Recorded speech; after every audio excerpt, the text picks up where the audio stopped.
Channel. ಇವತ್ತು ನಾನು coconut chutney ಮಾಡ್ತಾಯಿದ್ದೀನಿ. ಅದಕ್ಕೆ ಏನು ತೊಗೊಂಡಿದ್ದೀನಿ ಅಂದರೆ ಸ್ವಲ್ಪ ಕೋಕೋನಟ್ಟು, ಹಸಿಮೆಣಸಿನ್ಕಾಯಿ, ಉಪ್ಪು, ಕೊತ್ತಂಬರಿ ಸೊಪ್ಪು, ಕರಿಬೇವು ಸೊಪ್ಪು, ಸಾಸಿವೆ, ಒಂದು ಸ್ವಲ್ಪ ಎಣ್ಣೆ ತೊಗೊತೀನಿ. ಹುಳ್ಸೆ ಹಣ್ಣು ಇಷ್ಟು ಹಾಕಲ್ಲ, ಸ್ವಲ್ಪ ಕಮ್ಮಿ ಮಾಡ್ತೀನಿ. ಸ್ವಲ್ಪ ಉಪ್ಪು, ಇದಿಷ್ಟು ಸುಮ್ಮನೆ ಗ್ರೈಂಡ್ ಮಾಡಿಬಿಡೋದು, ಆಮೇಲೆ ಒಗ್ಗರಣೆ ಕೊಡೋದು.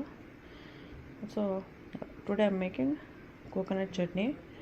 For that, taken coconut, green chili, this is Indian green chili, salt, this is cilantro, few stems I have taken, and a few leaves of curry leaves, mustard.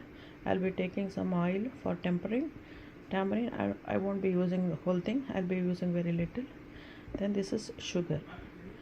Then we have to add everything and grind it. In the end we have to give the tempering with mustard seeds and curry leaves. I'll be putting cilantro. Cut ಮಾಡಿ ಹಾಕಿ, ಅವಾಗ ಏನಂದರೆ ಬ್ಲೇಡಿಗೆ ಸಿಕ್ಕಾಕೊಳ್ಳಲ್ಲ. Cut it and put so that it won't stuck in the blade. And just 2-3 curry leaves also. Then green chili, I washed it already. Wash ಮಾಡಿ ಆಮೇಲೆ I'll be adding sugar, salt little bit, I won't be adding too much. Then I'll be adding the coconut. ತೆಂಗಿನಕಾಯಿ ಹಾಕ್ತೀನಿ. ಆಮೇಲೆ ಹುಳ್ಸೆಹಣ್ಣು full ಹಾಕಲ್ಲ, ಅರ್ಧ ಮಾತ್ರ ಹಾಕ್ತೀನಿ. ಈಗ ಸಾಕಿಷ್ಟು ನೆನೆ ವಾಟರ್ ಹಾಕಿ ಸೂಪ್ ಮಾಡಿದ್ದೀನಿ. ಆಮೇಲೆ ಕೋಕೋನಟ್ ಹಾಕ್ಬಿಟ್ಟು ನೀರು ಹಾಕಿ ಗ್ರೈಂಡ್ ಮಾಡಬೇಕು. ಸಾಲ್ಟ್ ಆಮೇಲೆ ಟೇಸ್ಟ್ ಮಾಡಿಬಿಟ್ಟು ಆ್ಯಡ್ ಮಾಡ್ಕೋಬೋದು. ಇವಾಗಲೇ ಟೂ ಮಚ್ ಹಾಕಿದ್ರೆ ಸರಿ ಇರಲ್ಲ, ಅದಕ್ಕೆ ಸ್ವಲ್ಪ ಹಾಕ್ಕೊಂಡಿದ್ದೀನಿ. ನೀವು ಹಾಗೆ ಮಾಡ್ಬೋದು.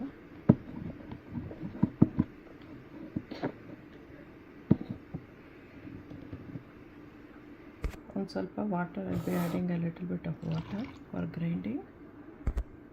ಹಾಕ್ಬಿಟ್ಟು ಇವಾಗ ಗ್ರೈಂಡ್ ಮಾಡಬೇಕು. ಆಮೇಲೆ ಟೆಂಪ್ರಿಂಗ್ ಕೊಟ್ಟು ಒಗ್ಗರಣೆ ಕೊಡಬೇಕು. Now we have to grind it to a fine paste. Then we'll be giving tempering. Then we'll also taste the salt. If we need, we can add. Otherwise you can add a little bit of tamarind juice or add a little bit of water.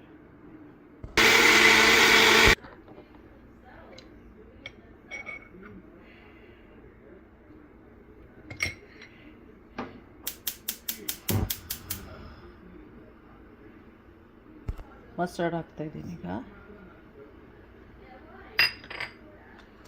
ಆಮೇಲೆ ಕರಿ leaves ಹಾಕ್ತೀನಿ. ಸ್ವಲ್ಪ ಹಿಂಗೆ ಹಾಕ್ತೀನಿ. ಸ್ವಲ್ಪ curry leaves, I'll be adding a little bit of curry leaves. Just I added mustard seeds now, and I'll be adding asafoetida. Then we have to turn it off. ಈ ಥರ ಆಗ್ತಾಯಿದೆ ಅಂದಾಗಲೇ of ಮಾಡ್ಬೋದು. ಇನ್ನು ಮಿಕ್ಕಿದೆಲ್ಲ ಅದು ಆಮೇಲೆ ಆಗುತ್ತೆ.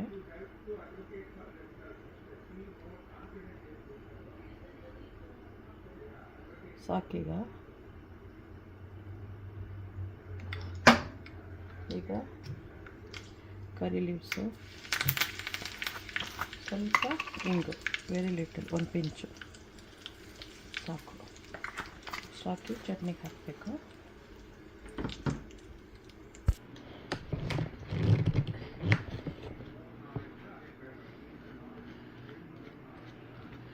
ಸಾಲ್ಟ್ ಒಂದು ಸತಿ ಚೆಕ್ ಮಾಡಿಬಿಡಿ.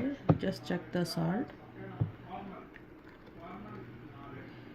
ಇವಾಗ ಇದು ರೆಡಿ ಆಯಿತು. ಇದಕ್ಕೆ ಒಗ್ಗರಣೆ ಹಾಕಬೇಕೀಗ.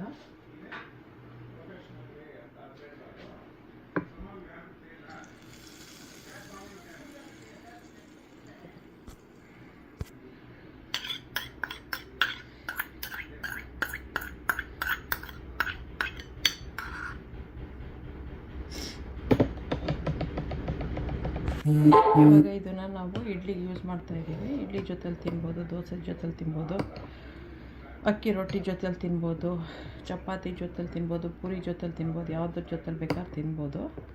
ಸೊ ಸಬ್ಸ್ಕ್ರೈಬ್ ಮಾಡೋದು ಮರಿಬೇಡಿ, ಲೈಕ್ ಮಾಡಿ, ಶೇರ್ ಮಾಡಿ, ಬೆಲ್ ಐಕಾನ್ ಒತ್ತಿ. Thanks for watching. Okay, enjoy. Okay, bye. Enjoy. Chutney ಇದು ತೆಂಗಿನಕಾಯಿದು coconut chutney. Thanks for watching. Okay, bye.